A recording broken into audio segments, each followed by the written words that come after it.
Hi ladies, I'm Samantha Jacobs. I'm a licensed acupuncturist located in Ridgefield, Connecticut. I've been specializing in fertility for over 15 years, and today's video is going to be about time.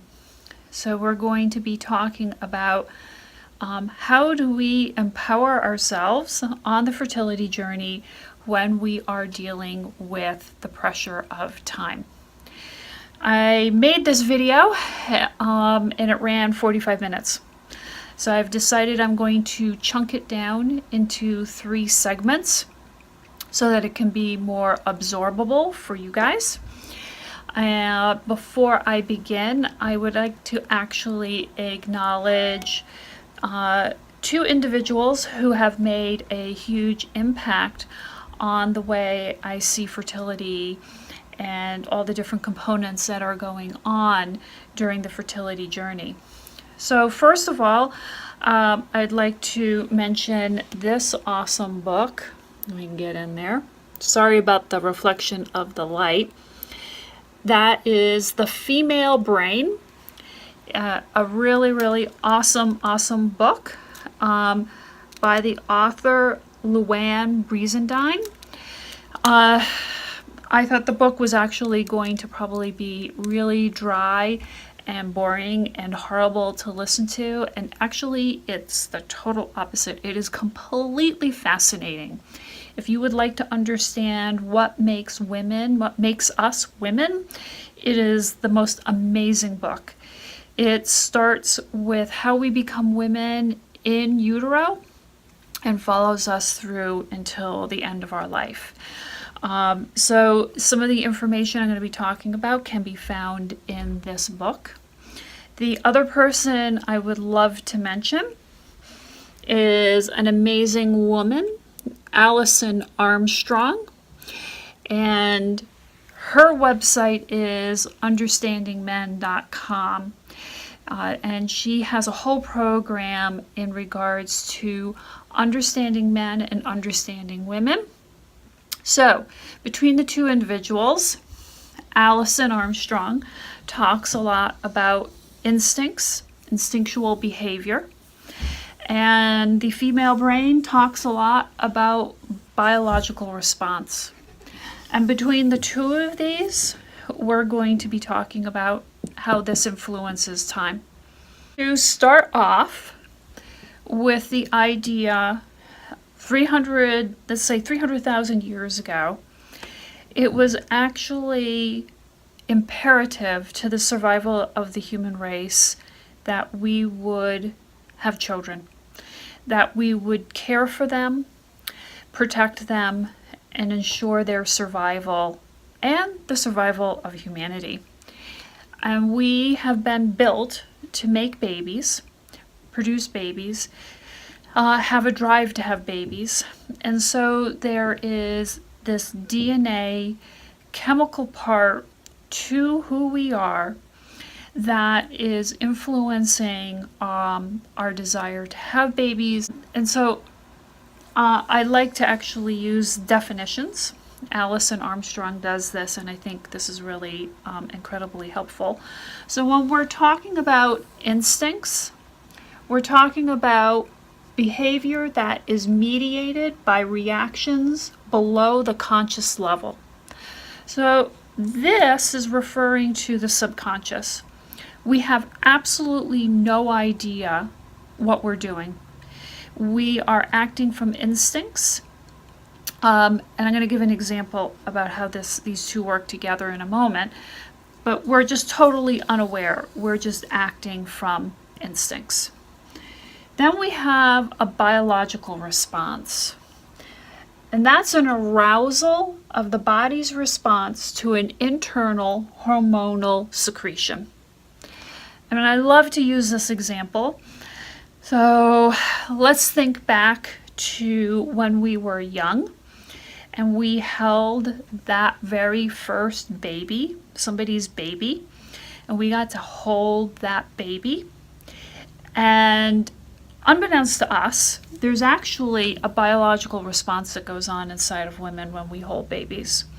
And our brain secretes different hormones that make us want to, like the smell, the soft skin.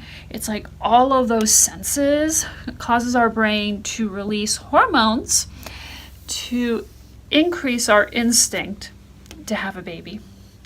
So that's all going on when we're hugging a baby and we have no clue. So you're that first time it's like, oh my God, this is amazing. I can't wait to like have a baby. Oh my God. Well, this is what's going on. It's these two components. So that's just a brief example of how these work. Now I'm going to go in an example that's more fertility based. So we're going to move on to the next Post-it note. So we're going to talk first about the biological response that's going on inside of a woman's body. And this is just basic physiology that's going on. And we have our happy brain. And then here we have our ovaries and our uterus. And this is the simplified version of a very, very complicated hormonal response. So we have the brain releasing follicle stimulating hormone. That comes down and it stimulates the ovaries to grow a certain amount of follicles every month. And then one of those follicles in that month will be the one that gets released for ovulation. But the clump of follicles that are being stimulated, they're all releasing estrogen. And estrogen, so the follicles are releasing estrogen. The estrogen enters the bloodstream and it goes back up to the brain, and the brain says, oh wow, like there's just a ton of estrogen going on. Okay, so this is really crucial. We can think of it a little bit this way. You ever notice I think the joke is it's the first 2 weeks of a woman's cycle is lipstick and a pretty outfit, and then the last 2 weeks of the cycle are sweatpants. So in the first 2 weeks of our cycle, estrogen is very high as the ovary is making a lot of follicles, and that one follicle is going to be ovulated. And that estrogen bathes our brain, and it makes us feel more attracted to our partner and makes us want to look pretty, dress pretty. We're more likely to see him and be like, wow, that man, I want his baby. Holy smokes. That's the power of estrogen. And then in the second cycle, after ovulation has occurred, estrogen actually decreases, and you'll notice that your guy doesn't look so attractive. And why would I want to put makeup on or get dressed up when in fact, I don't really care. And that's because estrogen is low. So you can see that this biological response is actually influencing our behavior. In the idea of time, how is this biological response influencing our feelings around time? When we are in our teens and we are in our 20s, our fertility is incredibly abundant. And that means our estrogen is going to be really, really high. I think from talking with my clients and even thinking back to that time period of my life back then, there's no perception of time. Time goes on for forever. And you would say to yourself, like, oh my gosh, I want a baby. I got lots of time. There's plenty of time. I don't have to worry about that. That's for something in the future. So what's going on is our estrogen is incredibly high. And our brain is registering that we're incredibly fertile.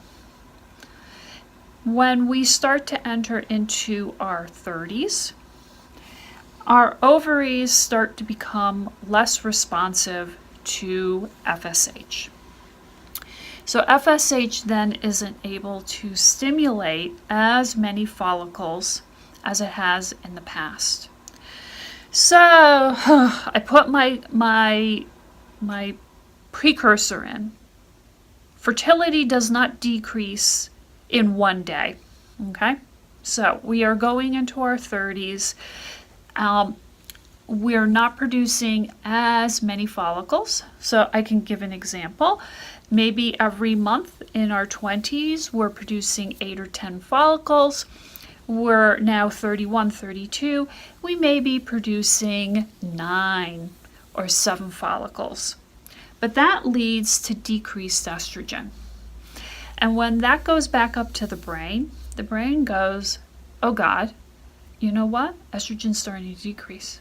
We haven't had a baby. And if we haven't had a baby, oh my gosh, we may never have a baby. And now we may be running out of time. That we become more perceptive of time. And I notice a trend in my clients that women are coming in their early 30s, and they'll say to me, like, it's time for me to have a baby. This is the time. I've got to do this now. And then as my clients, become older, that sense of time is far more dramatic. I am running out of time. It's got to get done. I have to have a baby now before I run out of time. So part of what's going on is a hidden mechanism. Our brain is actually registering that our fertility is starting to decrease. And it kicks into our instinctual behavior to have a baby. And it puts more urgency and more tension into that mechanism. And we are unconsciously unaware of what is going on here. And so we're actually physically feeling like we're running out of time. So how do we know when instincts are actually impacting us? Well, we can actually feel it in our body. We will often feel this tension in our body as we are feeling these swirling emotions. And I think I mentioned in the video before, most women will hold tension in their chest. Sometimes we hold tension in our head. When we have the swirling thoughts, it's like, oh, it's all in our head. So, being aware of feeling the tension and hearing the thought, I am running out of time. Take a breather. Tell my clients, right? Breathe. And it's okay to feel uncomfortable about this uneasy sense of time running out. You can actually reclaim the power of your fertility by understanding that this response, you have an opportunity to have a different perspective on it. I often tell my ladies that by understanding this unconscious biological response, it gives you an opportunity to understand that you don't have to be compelled to act or react in the way that your body wants you to. That you can actually choose to have a different perspective on things. That perspective could include, like, okay, I have a really strong desire to have a child. My body is telling me I'm running out of time. But the reality is I'm not. And so I am going to make an active decision to not be living in tension and in fear. How does this actually change your fertility? This biological response and this instinctual response, what it's going to do, it creates the tension, it creates the anxiety, right? The ruminating thoughts, the brain's going 100 miles an hour, and every day you wake up with the horrible sense that tomorrow will be the day when, like, your fertility just disappears. It's going to create a stress response. And what does that stress response do? It actually decreases your fertility. Chronic low-grade stress will chip away at your fertility. It will chip away at the fertility of your mind, body, and spirit. Being able to guide yourself to take and compel yourself to take a different response than what is instinctually going on can be incredibly empowering. Yes, this response isn't going to go away, but your ability to be aware of it and keep it in perspective, and to have an understanding of your own fertility will actually empower your journey in a way that's more abundant and fruitful than being unaware of this and feeling as though something is just chronically wrong and out of place. So that's the first video on time. In the next video, I'm going to get more into the sort of the emotional part of time, because this is just the biological part of time. So come back, ladies, and we'll be talking again about time. Thanks for listening. Bye.